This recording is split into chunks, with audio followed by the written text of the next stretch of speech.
আসসালামু আলাইকুম। অর্থের সময় মূল্যের আরো একটি গুরুত্বপূর্ণ ক্লাসে সকলকে স্বাগতম। আমরা এখন 21 নম্বর যে অঙ্কটি আছে সমাধান করব ইনশাআল্লাহ। মিস্টার হাসিব বাড়ি কেনার জন্য 12% সুদে অগ্রণী ব্যাংক হতে 20,000 টাকা গ্রহণ করেন। ওকে, ভালো কথা। আগামী 5 বছর শেষে ঋণের টাকা পরিশোধ করবেন। তার মানে আগামী 5 বছরে সে ঋণের টাকাটা পরিশোধ করবেন। মিস্টার হাসিব 5,548 টাকা করে কিস্তি প্রদান করলে 5 বছরে ঋণ পরিশোধ করতে পারবেন। উক্তিটি যথার্থ ঋণ পরিশোধের সূচি তৈরি, দেখো ঋণ পরিশোধের সূচি তৈরি করতে বলা হয়েছে। তাহলে প্রথম কথা, এখানে আমি তোমাদের এমনিতেই সিম্পল একটু বুঝাই। প্রথমে ইয়ার অর্থাৎ বছর হয়, এরপরে বিবি মানে বিগিনিং ব্যালেন্স, প্রারম্ভিক যে টাকা। এরপরে আমাদের ইনস্টলমেন্ট অর্থাৎ কিস্তি হয়, ইনস্টলমেন্ট। এরপরে ইন্টারেস্ট হয় মানে সুদ। এরপর আমাদের আসল, যাকে আমরা প্রিন্সিপাল পেমেন্ট বলি। তারপর আমাদের এন্ডিং ব্যালেন্স মানে শেষের তথ্য। আগে এগুলো মানে আমাদের সংক্ষেপে বুঝতে হবে যে কি কি থাকে। ইয়ার মানে বছর, বিবি মানে বিগিনিং ব্যালেন্স, ইনস্টলমেন্ট মানে কিস্তি, এরপরে কি আছে এখানে ইন্টারেস্ট মানে সুদের হার, তারপরে প্রিন্সিপাল পেমেন্ট, তারপরে এন্ডিং ব্যালেন্স। এই তথ্যগুলো যদি মনে থাকে তাহলে তোমাদের বাংলা মিনিং মনে থাকতে সুবিধা হবে।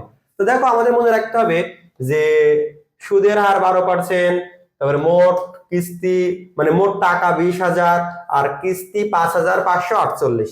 এখন দেখো কত সহজে অঙ্কটা আমরা তোমাদের দেখাইতে পারি। ঋণ পরিশোধের সূচি দেখো, এই যে সেই ইয়ার মানে বছর, আর বছরের শুরুতে ঋণের পরিমাণ মানে এটা আমাদের সংক্ষেপে বিবি বলে, বিগিনিং ব্যালেন্স, আর এটা ইয়ার বলে। হ্যাঁ, কিস্তির পরিমাণ এটাকে বলা হয় ইনস্টলমেন্ট। ইনস্টলমেন্ট মানে কিস্তি, দুইটাই শিখে রাখো, বাংলা ইংলিশ। সুদের পরিমাণ মানে বলেছিলাম ইন্টারেস্ট, ইন্টারেস্ট। আসলের পরিমাণ মানে প্রিন্সিপাল পেমেন্ট, আর লাস্টেরটা বছরের শেষে ঋণের পরিমাণ মানে এন্ডিং ব্যালেন্স, এন্ডিং ব্যালেন্স।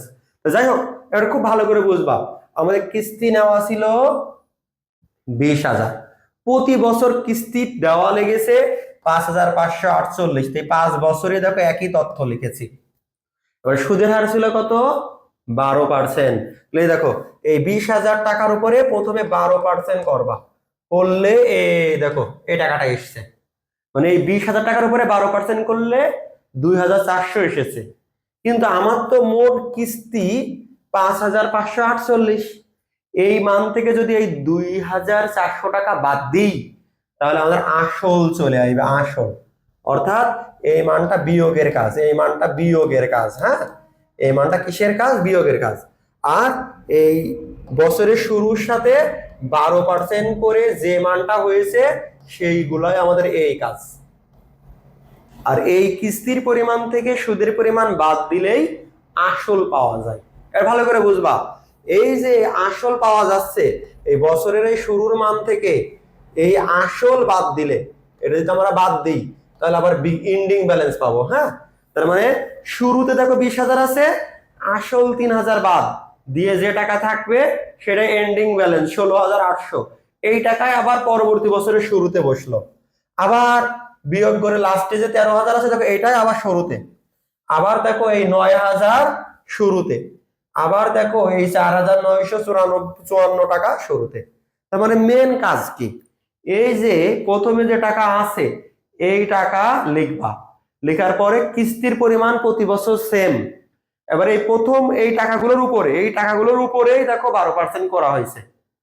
আর এই কিস্তির থেকে সুদের মান বাদ, কিস্তি থেকে সুদের মান বাদ দিলে আসল পাওয়া যায়। আর আবার এই বিগিনিং ব্যালেন্স অর্থাৎ বছরের শুরুর ঋণ থেকে এই আসল বাদ দিলে আমাদের ঋণের পরিমাণ মানে এন্ডিং বা বছরের শেষে ঋণের পরিমাণ পাওয়া যায়। আর প্রতি বছরের শেষেরটাই পরবর্তী বছরের শুরুতে। এই হচ্ছে আমাদের শিডিউল অর্থাৎ ঋণ পরিশোধের সময়সূচি। খুব ভালো করে বারবার লক্ষ্য করো, দেখো ক্লিয়ার হয়ে যাবে। তবে যদি সমস্যা হয় অবশ্যই আমাকে জানাবা। ইনশাআল্লাহ দেখা হবে আগামী কোনো ক্লাসে। আসসালামু আলাইকুম।